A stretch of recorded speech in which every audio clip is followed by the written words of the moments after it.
guys and welcome back to Little Scholars where future lies in your own abilities. Guys, आज हम बना रहे हैं हमारा रिवीजन का वीडियो नंबर 4 का पार्ट 2. राइट, हम लोगों ने पार्ट 1 के अंदर, जो कि आप लोगों ने कल पढ़ी थी, सबसे डिमांड था सबकी कि सर बायोलॉजी स्टार्ट कीजिए, तो हम लोगों ने बायोलॉजी स्टार्ट करी थी और हम लोगों ने लाइफ प्रोसेस पढ़ा था. राइट, आपको डिस्क्रिप्शन के अंदर नियर अबाउट 10 क्वेश्चंस मिले होंगे किसके, बायोलॉजी के, उतने सेक्शन के जो हम ऑलरेडी क्या कर चुके हैं, कवर कर चुके हैं. ठीक है, हम लोग पढ़ चुके थे. सबसे पहले हम लोगों ने ब्रीथिंग खत्म करी थी, डाइजेशन खत्म किया था, न्यूट्रिशन खत्म किया था, रेस्पिरेशन तक का प्रोसेस खत्म कर चुके थे. राइट, मैं आपको पहले ही बता चुका हूं कि इस चैप्टर की कहानी पिछले 3 साल की.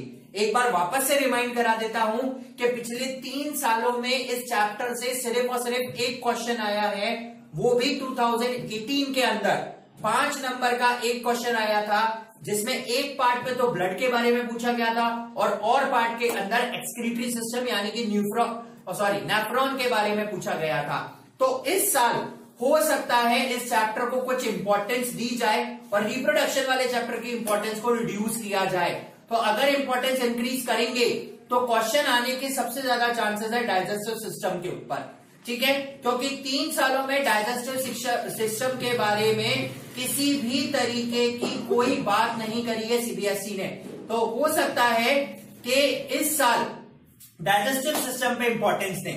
प्लस साथ में इस साल आप लोगों के एक बहुत अच्छी बात यह भी है कि बोर्ड ने एक्स्ट्रा मार्क्स के लिए भी बोला है. अगर आपकी राइटिंग इफेक्टिव है, अगर आपने आंसर्स इफेक्टिव लिखे हैं, they can give you marks up to 5 marks bonus. ठीक है, अगर आंसर्स बहुत अच्छे हैं तो बोर्ड आपको लगभग 5 मार्क्स तक बोनस देगा इस साल. ऐसा बोर्ड ने कहा है. अभी जो सैटरडे को आया था उसी दिन बोर्ड ने ये डिस्क्लोज किया था. ठीक है, तो चलिए इस बार कुछ अच्छे आंसर्स को लेके हम लोग एक्स्ट्रा मार्क्स गेन करने की कोशिश करेंगे. तो अभी हम हमारी वीडियो स्टार्ट करते हैं. सबसे पहले आज हम पढ़ेंगे transportation system. Why there is a need of transportation system. I think सब अवेयर हैं कि हमारी बॉडी के अंदर सारी चीजें हर जगह नहीं बनती, इसीलिए उन सारी चीजों को एक जगह से दूसरी जगह तक पहुंचाने के लिए हम लोगों को क्या करना पड़ता है, ट्रांसपोर्टेशन करना पड़ता है. और जो सिस्टम ट्रांसपोर्टेशन करता है, that particular system is known as circulatory system और ट्रांसपोर्टेशन सिस्टम. हम सबसे पहले ह्यूमन ट्रांसपोर्टेशन सिस्टम के बारे में बात करेंगे. ह्यूमन ट्रांसपोर्टेशन सिस्टम 2 पार्ट के अंदर डिवाइड है.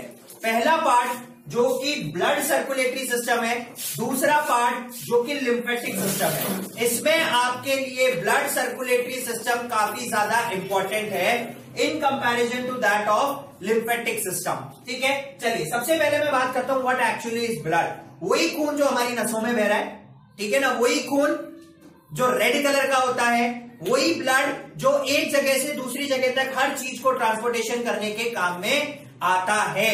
ठीक है, वो ही क्या कहलाता है, ब्लड कहलाता है. ठीक है, it is a connective tissue of fluid matrix. ठीक है, एक कनेक्टिव टिश्यू है, एक पार्ट से दूसरे पार्ट को कनेक्ट करने के काम में आता है. ठीक है, जो ब्लड है इसका फर्दर हम डिवीजन देख सकते हैं कि ब्लड को 4 पार्ट में डिवाइड किया है. वन इज प्लाज्मा, जो कि 90% ऑफ द ब्लड की कंसंट्रेशन को होल्ड करता है. Second one is RBC, third one is WBC and the fourth one are platelets. सबसे पहले मैं किसकी बात करता हूं, प्लाज्मा की बात. पिछली बार बोर्ड ने फोकस किया है इसी पूरे टॉपिक के ऊपर, इसीलिए हम लोग थोड़ा सा डिटेल में डिस्क्रिप्शन कर रहे हैं इसका. प्लाज्मा एक कलरलेस लिक्विड होता है जो 90% तक वाटर कंटेन करता है. साथ में बहुत सारे आपको डिसॉल्व सॉल्ट्स मिलेंगे, प्रोटीन्स मिलेंगे, लिपिड्स मिलेंगे. ये सारी चीजें आपको प्लाज्मा के अंदर मिलेगी. प्लाज्मा का सबसे इंपॉर्टेंट फंक्शन, ब्लड के अंदर जितनी भी कार्बन डाइऑक्साइड है, सेल्स के अंदर जितनी भी कार्बन डाइऑक्साइड है, उसको लेके आना और वापस ले जाके किसको पकड़ाना, लंग्स को पकड़ाना. ये काम कौन करता है, प्लाज्मा करता है. ठीक है, तो अगर ऑक्सीजन लेके जाएगा तो आरबीसी लेके जाएंगे, और कोई लेके आएगा तो वो कौन लेके आएगा, प्लाज्मा लेके आएगा. सबसे पहले हम लोग पढ़ते हैं RBC, which are also known as red blood cells. ठीक है, बाइकॉनकेव होते हैं. पहली चीज रेड कलर के होते हैं क्योंकि इसमें Fe++ आयरन प्रेजेंट है, दैट इज व्हाट, हीमोग्लोबिन, जिसकी वजह से ये क्या करते हैं, ऑक्सीजन को कैरी करते हैं। जो हीमोग्लोबिन है उसका जो लेवल है एक नॉर्मल ह्यूमन बीइंग के अंदर, it is from 12 to 18, it is from 12 to 18 mmHg, इतना होना चाहिए हीमोग्लोबिन का कंसेंट्रेशन। क्यों होना चाहिए, that we have already discuss in the previous video, हम पहले ही डिस्कस कर चुके हैं क्यों इतना होना चाहिए। कहां पर बनते हैं आरबीसी, बोन मैरो के अंदर। इनका जो लाइफ स्पैन है वो 100 टू 120 डेज का होता है और कंपैरेटिवली इनकी काउंटिंग बहुत ज्यादा होती है, मिलियंस बिलियंस के अंदर हमारी बॉडी में। नेक्स्ट वन, फंक्शन क्या है, ब्लड का पीएच कंट्रोल करते हैं नंबर 1 थिंग, और ऑक्सीजन को कैरी करने का काम करते हैं from lungs to heart and heart to the rest of the cells. ठीक है, now white blood cells, white blood cells irregular shape के होते हैं, व्हाइट कलर होता है, इनमें न्यूक्लियस प्रेजेंट होगा। अगेन ये बोन मैरो में ही बनते हैं स्टेम सेल्स के अंदर। फंक्शन क्या है, they are also known as soldiers of the body and they generate antibodies also. Next one is what, platelets. Platelets, हमको सबको प्लेटलेट्स तभी याद आते हैं जब हम लोगों को डेंगू होता है, क्योंकि डेंगू के अंदर प्लेटलेट्स काउंट क्या हो जाता है, बहुत कम हो जाता है। तो प्लेटलेट्स क्या होते हैं, क्लॉटिंग करने का काम करते हैं। एंड इसके अंदर 2 हार्मोन्स मिलेंगे आपको, one is fibrinogen and second one is prothrombin. ठीक है, इनका क्या काम है, जब हमारे कोई भी इंजरी होती है, वाउंड होता है, उस समय उस पर्टिकुलर पॉइंट पर ये ब्लड जो कि लिक्विड होता है उसको जेल में कन्वर्ट कर देते हैं और क्लॉट फॉर्मेशन करते हैं ताकि ब्लड एक्सेस में फ्लो नहीं हो। ठीक है, नाउ अब हम बात करते हैं ह्यूमन हार्ट की। सबसे पहली चीज देखो, अगर ह्यूमन हार्ट आता है तो कोई जरूरी नहीं है कि आप वही दिल का शेप बनाए ट्रायंगुलर। ठीक है, आप इस तरीके से भी ह्यूमन हार्ट को डिजाइन कर सकते हैं रेक्टेंगुलर फॉर्म के अंदर। ठीक है, उसके अलावा जो ह्यूमन हार्ट है, अब अगर हम ह्यूमन हार्ट की बात करें तो पूरा का पूरा ट्रांसपोर्टेशन सिस्टम 4 से 5 चीजों पर डिपेंड होता है। सबसे पहला काम होता है हार्ट का पंपिंग करना, आर्टरीज ब्लड लेके जाना, वेन्स ब्लड लेके आना। ठीक है, राइट। उसके अलावा कैपिलरीज अपना एक फंक्शन परफॉर्म करती हैं। तो ये टोटल 4 चीजें हैं जो ब्लड के सर्कुलेशन में काम करती हैं, और इन चारों को अगर मैं जोड़ दूं तो ये पूरा का पूरा ब्लड सर्कुलेटरी सिस्टम कहलाएगा। ठीक है, चलिए अब बात करता हूं मैं सबसे पहले आर्टरीज की और उसके बाद वेन्स की। आर्टरीज का काम है ऑक्सीजनेटेड ब्लड, कौन सा ब्लड, ऑक्सीजन वाला ब्लड लेकर जाना, और कहां तक लेके जाना, बॉडी तक लेके जाना, पहली चीज। और ये कंपैरेटिवली थिक होती है। देखो याद रखना, बोर्ड ने पिछली बार 2 नंबर का क्वेश्चन पूछा है सिर्फ इसी चीज के ऊपर। क्या पूछा था क्वेश्चन में, कि आपको डिफरेंशिएट करना है किसके बीच में, आर्टरीज के बीच में और वेन्स के बीच में, उनके स्ट्रक्चर्स को लेके। तो आर्टरीज जो होती हैं वो कंपैरेटिवली मोटी होती हैं और उनके अंदर कोई भी वॉल्स नहीं होते, वॉल्स मतलब वाल्व जिनको बोला जाता है, वो प्रेजेंट नहीं होते। ये थिक क्यों होती हैं, क्योंकि इनके अंदर जब हार्ट से ब्लड आता है ऑक्सीजनेटेड तो बहुत हाई प्रेशर पर आता है, इस वजह से आर्टरीज को थिक बनाया गया है। ठीक है, वेन्स की बात करें तो वेन्स डीऑक्सीजनेटेड ब्लड कैरी करती हैं, कहां से, सेल्स से लेकर वापस हार्ट तक। पहली चीज, ये पतली होती हैं, थिन होती हैं, और इनके अंदर वॉल्स प्रेजेंट होते हैं। वॉल्स किस काम के लिए प्रेजेंट होते हैं, ताकि जो ब्लड यहां से ऊपर जा रहा है वो वापस ब्लड लौट के इन सेल्स के पास ना आए। To stop the back flow of the blood in back direction, इनके अंदर वॉल्स प्रेजेंट होते हैं। तो ठीक है, इस तरीके से आप दोनों में डिफरेंशिएट कर सकते हैं। लास्ट ईयर 2 मार्क का क्वेश्चन आया है सिर्फ और सिर्फ इस चीज के ऊपर, ये चीज आपको डिफाइन करनी थी स्ट्रक्चर को। चलिए, अब हमारा जो हार्ट है वो टोटल 4 पार्ट में डिवाइड है। ठीक है, कितने पार्ट्स में, 4 पार्ट में, 2 ऊपर के पार्ट और 2 नीचे के पार्ट। 2 ऊपर के पार्ट कहलाते हैं ऑरिकल्स और 2 नीचे के पार्ट कहलाते हैं वेंट्रिकल्स। ठीक है, राइट। ये एक पूरा का पूरा आइसोलेटेड चैम्बर के अंदर बंद होता है heart, and that isolated chamber is known as pericardium. This isolated chamber is known as pericardium. और लेफ्ट वेंट्रिकल और राइट वेंट्रिकल, लेफ्ट साइड और राइट साइड के बीच में एक लेयर बनी होती है जो दोनों तरफ के ब्लड को मिक्स होने से रोकती है, and this particular layer is known as septum. ठीक है, चलिए अब हम देखते हैं कि ब्लड आएगा कैसे। एक चीज याद रखें, आर्टरीज का काम है ऑक्सीजनेटेड ब्लड, वेन्स का काम है डीऑक्सीजनेटेड ब्लड। सबसे पहले जो लंग्स होते हैं इनके अंदर ऑक्सीजन प्रेजेंट है, ठीक है, और यहां पर एल्वियोलीज होते हैं। ये एल्वियोलीज के चारों तरफ ब्लड वेसल्स है। यहां से सिर्फ एक ही वेन ऐसी है जो ऑक्सीजनेटेड ब्लड कैरी करती है लंग्स से लेके हार्ट तक, ठीक है, तो वो कौन सी होती है?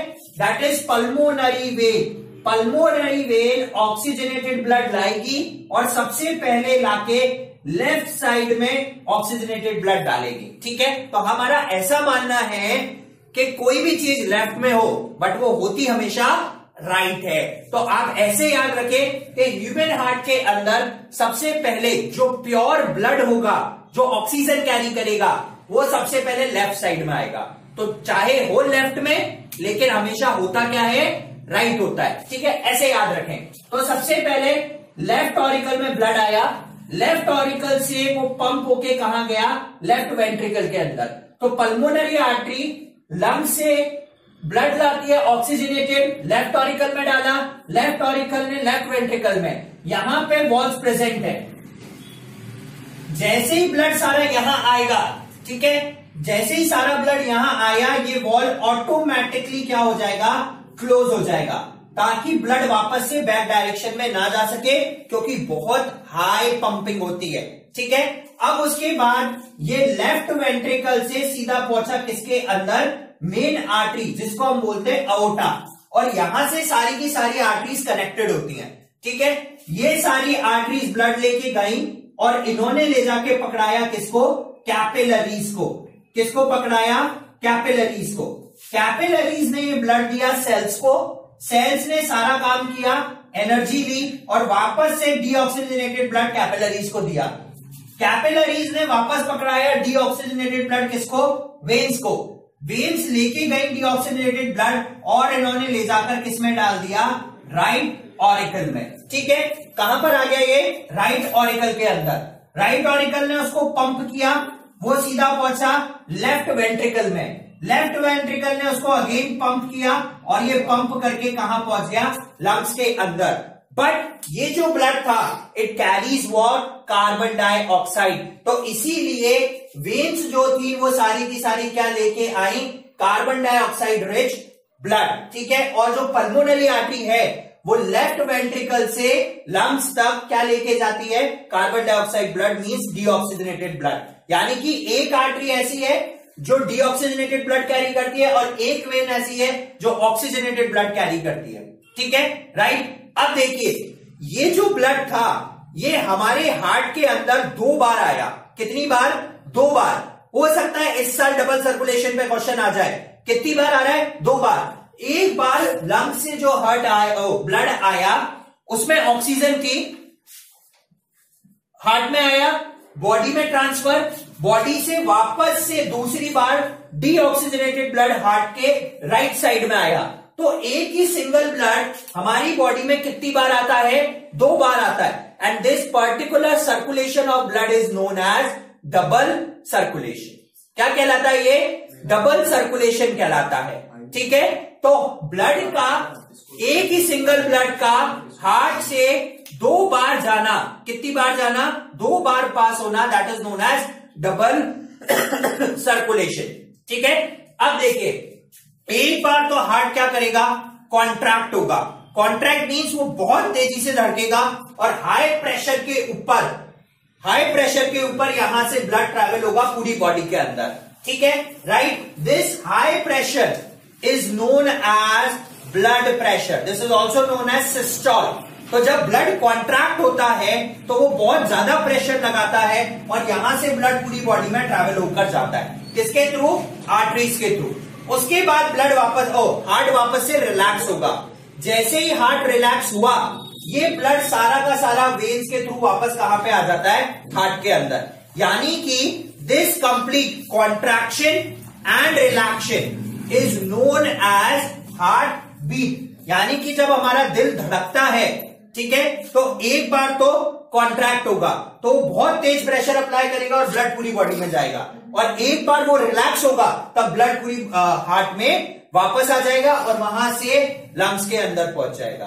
This contraction and relaxation is known as lub dub. क्या कहलाता है ये? लबडब कहलाता है, which is also known as heart beat. एक नॉर्मल पर्सन की जो हार्ट बीट है 1 मिनट के अंदर, that is what 72 to 80 times. यानी कि एक बार में 1 मिनट के अंदर 72 टाइम्स ब्लड गया और ब्लड लौटकर आ भी गया। सोचो कितनी तेजी से पूरी लाइफ टाइम ये हार्ट इसी तरीके से फंक्शन परफॉर्म करता है, ठीक है, right. Next one is what? Pulse. Pulse का मतलब क्या हुआ? इन वेन्स के थ्रू कितनी बार ब्लड गया और कितनी बार आया। तो जब हार्ट बीट 72 to 80 टाइम्स है, इट मींस पल्स भी कितनी होनी चाहिए? 70 to 80 टाइम। डॉक्टर पल्स कैसे चेक करता है? आपके यहां पे वेन्स पे हाथ लगा के, ठीक है। बॉडी के जो ऊपर पार्ट पे जो आपको दिख रही है ब्लू कलर की या रेडिश कलर की, दैट आर वेन्स, और जो आर्टरीज है वो बॉडी के बिल्कुल अंदर होती हैं। तो आपको जो ऊपर से नसें दिखती है ब्लू कलर की, they all are what? Veins, ठीक है। हम पल्स कैसे चेक करते हैं? हाथ लगा के कि कितनी बार ब्लड गया और कितनी बार आया इन अ सिंगल मिनट, ठीक है। Next one is blood pressure. इस ब्लड प्रेशर के हाई होने की वजह से हम लोगों को हाइपर टेंशन होती है। What do you mean by hyper tension? जैसा कि अभी आप सब लोगों को हो रही है कि हमारे बोर्ड के एग्जाम्स आ रहे हैं, तो हमारा ब्लड प्रेशर रेगुलरली बहुत इंक्रीज होता है। और मैथ्स के और साइंस के एग्जाम के एक दिन पहले अगर डॉक्टर हर बच्चे का ब्लड प्रेशर चेक करे तो उसका वो मीटर ही टूट जाए, क्योंकि बहुत ज्यादा ब्लड प्रेशर, बहुत ज्यादा हाइपरटेंशन होती है हम लोगों को किसकी? एग्जाम्स की, ठीक है। तो कितने हाई प्रेशर के ऊपर इन आर्टरीज में ब्लड जाता है और कितने लो प्रेशर के ऊपर ये वापस वेन से आता है, that complete cycle is known as blood pressure, ठीक है।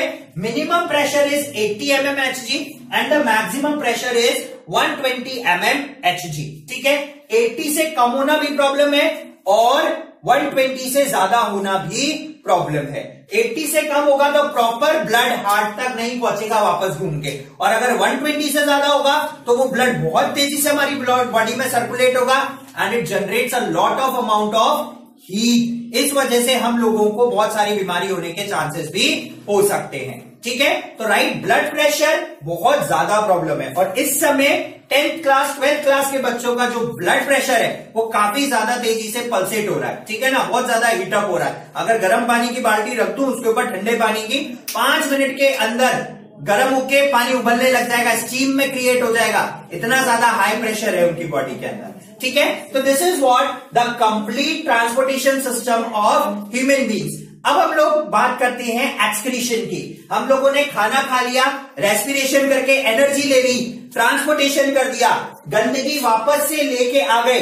अब उस गंदगी को शरीर में से बाहर निकालना है by the process of excretion. Previous year आया है इसलिए थोड़ा ज्यादा फोकस रखेंगे किसके ऊपर? एक्सक्रीशन के ऊपर, जो कि कौन परफॉर्म करता है? किडनी, और किडनी के अंदर भी नेफ्रॉन्स। तो हम उसके बारे में डिस्कशन करते हैं। We have a diagram of excretory system. सबसे पहले हम लोग बात करते हैं what is excretion. Excretion means, देखिए हमारी बॉडी में बहुत सारे बायोलॉजिकल प्रोसेस होते हैं, breakdown of fat molecules, carbohydrates, proteins, amino acids, ये सब ब्रेकडाउन होते हैं और they all generated what? Some toxic substances. और अगर वो टॉक्सिक सब्सटेंस हार्मफुल तो नहीं है, बट अगर वो अक्यूमुलेट होते जाए बॉडी के अंदर, then they are very much harmful. तो उनका बॉडी से रिमूव करना इज नोन एज एक्सक्रीशन, ठीक है। अब देखिए, एक्सक्रीशन हम लोग सबसे पहले पढ़ते हैं प्लांट्स में, ठीक है। प्लांट्स के अंदर कोई पर्टिकुलर सिस्टम नहीं है एक्सक्रीशन करने के लिए। देखिए, सबसे पहले वेस्ट प्रोडक्ट की बात करूं तो कार्बन डाइऑक्साइड, वाटर वेपर और oxygen. And I think each and everybody knows के with the help of what? gut cells, carbon dioxide and oxygen both get removed by the process of diffusion and by the process of transpiration water vapors भी remove हो जाती हैं। तो plants को कोई भी particular system की requirement नहीं होती एक्सक्रीशन परफॉर्म करने के लिए। लेकिन अगर हम बात करें एनिमल्स की, तो उनके अंदर एक पर्टिकुलर यूनिट होती है और वो सिस्टम कहलाता है एक्सक्रीटरी सिस्टम। बॉडी बहुत बड़ी है और वेस्ट भी बहुत ज्यादा परफॉर्म होते हैं, जनरेट होते हैं, ठीक है। इसीलिए उनको डिस्चार्ज करने के लिए एक पर्टिकुलर सिस्टम होता है and that system is known as excretory system. और जो ऑर्गन यूज होता है दैट इज व्हाट, किडनी। सबसे पहले वेस्ट प्रोडक्ट की बात करूं तो कार्बन डाइऑक्साइड और यूरिया। यूरिया जनरेट होता है उस प्रोटीन से जो अनयूज्ड रहता है लिवर के अंदर, यानी कि proteins to peptides, peptides to amino acids and then to urea, ठीक है। तो वो जो डिकम्पोजिशन हो गया अनयूज्ड प्रोटीन का लिवर के अंदर, दैट जनरेट्स व्हाट, यूरिया, ठीक है। That is known as urea. हम यूरिन की फॉर्म में डिस्चार्ज करते हैं। वेस्ट प्रोडक्ट्स हो गए। अब देखिए कार्बन डाइऑक्साइड हम लोग ब्रीथिंग में एक्सेल आउट कर चुके, और कार्बन डाइऑक्साइड रिलीज होती है by the process with the help of organ known as lungs. But urea को डिस्चार्ज करने के लिए हम लोगों को किसकी जरूरत होती है, किडनी की, ठीक है। It is produced by decomposition of unused proteins in the liver. Sequence क्या फॉलो होगा, देखिए सबसे पहले मैं बात करता हूं यहां सिस्टम की, एक एक करके अंदर जाएंगे। ये रेनेल आर्टरी जो होती है, ठीक है, this is main pulmonary artery, ठीक है। पल्मोनरी आर्टरी पूरा का पूरा डीऑक्सीजनेटेड सब्सटेंस लेके आएगी किसके अंदर, किडनी के अंदर, ये लेके आ गई, ठीक है।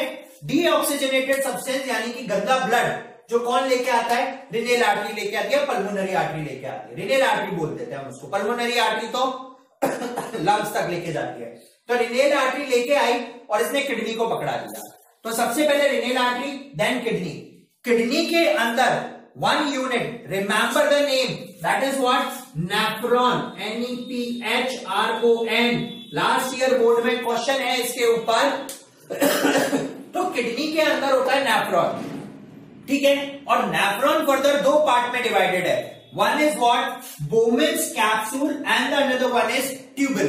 तो देखिए this is what, this is Bowman's capsule, ठीक है, बोमेनिनारी वाला capsule, and these long tubes are known as tubules, ठीक है। इस बोमेन्स कैप्सूल के ऊपर होता है ग्लोमेरुलस, RULI, ठीक है, ग्लोमेरुली, ठीक है। अब क्या होता है, सारा का सारा जो गंदा ब्लड था वो यहां पर आया, ठीक है। अब जब वो यहां आया तो इसने फिल्ट्रेशन करना स्टार्ट किया, ठीक है। जितने भी छोटे छोटे मॉलिक्यूल्स होते हैं किसके, ग्लूकोज के, अमीनो एसिड्स के, सॉल्ट के, यूरिया के, वो ग्लोमेरुलस में स्टोर हो जाते हैं और यहां पर उनका फिल्ट्रेशन होता है। फिल्ट्रेशन होने के बाद वो ट्यूबल से पास होते हैं। अब ट्यूबल से कनेक्टेड है क्या, वेन्स। ये वेन्स कनेक्टेड है ट्यूबल से, जो कि यहां पर वापस से रीएब्जॉर्प्शन करेंगी किसका, साफ ब्लड का, किसका, साफ ब्लड का रीएब्जॉर्प्शन करेंगी और ले जाकर ये वापस से किसको दे देंगी, रेनेल वेन को, ठीक है। दोनों किडनीज में से रेनेल वेन में रीएब्जॉर्प्शन होके साफ ब्लड आ गया, ठीक है। और जो गंदा बचा वो यहां पर नेफ्रॉन से गंदा निकलने के बाद इस डक्ट के थ्रू किसके अंदर आ गया, यूरिनरी ब्लैडर के अंदर। अब वो यूरिनरी ब्लैडर में क्या हो जाएगा, स्टोर हो जाएगा दोनों किडनी से आने के बाद। तो किडनी यहां लोअर एपिडर्मिस, लोअर एब्डोमेन में होती है, दो होती है, बीन शेप्ड होती है, नेफ्रॉन कंटेन करती है and nephron is the main unit, ठीक है। यहां पर यूरिनरी ब्लैडर में स्टोर हो गया, ठीक है। And this particular thing which is yellowish in color is known as urine. Remove the poisonous substance, urea, other waste salts and excess water from the blood in the form of yellowish liquid is called urine, ठीक है। और जो further साफ नहीं हो पाया वो यहां पर फिल्ट्रेशन के लिए रुका रहेगा, ठीक है, उसका फर्दर फिल्ट्रेशन होता रहता है, ठीक है। और उसके बाद अगेन रीअब्जॉर्प्शन होते होते ये जो ट्यूबल है इसका लोअर पार्ट कनेक्टेड होता है यूरिनरी ब्लैडर से, और ये जो अपर पार्ट है किडनी का ये ट्रांसपोर्टेशन सिस्टम से कनेक्टेड होता है। तो इसने वापस से साफ ब्लड दे दिया, गंदा ब्लड यहां से आया और इस तरीके से इसका क्या करेगा, फिल्ट्रेशन करेगा, ठीक है, राइट। तो main unit is what, nephron. तो यहां से nephron, ureter, urinary bladder, arthra. Arthra is basically a position from where we release this urine, and these are the muscles which control the flow of urine. ठीक है, अब इन सब में एक चीज आती है कि गाइस देखिए, कभी कभी हमारी किडनी प्रॉपरली वर्क नहीं करती या किडनी के अंदर नेफ्रॉन काम करना बंद कर देता है। उस केस के अंदर हमारी बॉडी से सारा का सारा वेस्ट डिस्चार्ज नहीं हो पाता, और जब वेस्ट डिस्चार्ज नहीं होता तो हमारी बॉडी के अंदर बहुत सारी बीमारी होना चालू हो जाती है, क्योंकि ये वेस्ट बहुत ज्यादा हार्मफुल है। उस केस में किडनी का फेलियर हो जाता है। ठीक है, तो अब ब्लड को प्योरीफाई करने के लिए हम लोग करते हैं डायलिसिस। ठीक है, डायलिसिस के अंदर एक मशीन होती है जो हमारे ब्लड से कनेक्टेड होती है, वेसल से, यहां से वेन से कनेक्ट करते हैं, और उसके बाद उसके अंदर कुछ सेमी परमिएबल मेम्ब्रेन्स होती हैं जिनके थ्रू हमारा इम्प्योर ब्लड जाता है। इसमें लिक्विड फिल्ड होता है और वो उसको प्योरीफाई करता है, उसमें से सारी गंदगी लेता है और ये ब्लड वापस से हमारी बॉडी में ट्रांसपोर्ट हो जाता है। तो dialysis is a process for the purification of blood in case when the kidney stops working और the kidneys are not working properly. In that particular case हम लोग डायलिसिस करते हैं। ठीक है गाइस, तो ये हुआ हम लोगों का लाइफ प्रोसेस, एक बहुत बड़ा चैप्टर किसका, बायोलॉजी का खत्म। क्वेश्चंस डिस्क्रिप्शन लिंक में है, करिए। कल हम लोग फिर से मिलेंगे किसके साथ, now we are starting with acid, bases and salt, और उसके बाद हम लोग मैग्नेट्स के ऊपर चलेंगे। सो गाइस, इस वीडियो के लिए इतना ही। आई होप कि आपको हमारी ये वीडियो पसंद आई होगी। आप लाइक कर सकते हैं, सब्सक्राइब कर सकते हैं, and guys keep on sharing, little scholars, and stay tuned.